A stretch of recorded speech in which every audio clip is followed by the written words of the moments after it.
The first and most obvious warning sign is the severe affordability crisis we're experiencing right now. Home prices have risen 52% since 2019, while wages have grown just 30%. Combine that with mortgage rates hovering near 7%, and you get a market that's functionally closed to a growing number of Americans.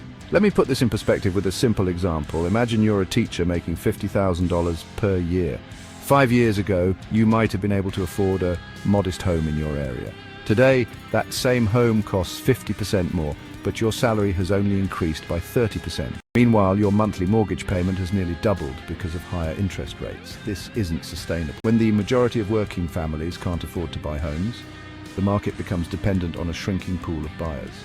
First-time buyers, FTBs, are facing the toughest conditions in decades. Last year, just 1.1 million FTB purchases were recorded, representing a significant decline from historical norms. The mathematics are simple.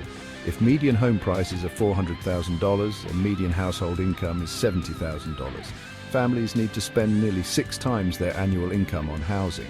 Historically, the healthy ratio is closer to 3 to 4 times annual income. What's particularly concerning is that we think rising incomes can break the US housing market's logjam nationally in about 3.5 years. But for large cities, we see an average of over 5 years. This means the affordability crisis isn't a temporary blip. It's a structural problem that could persist for years.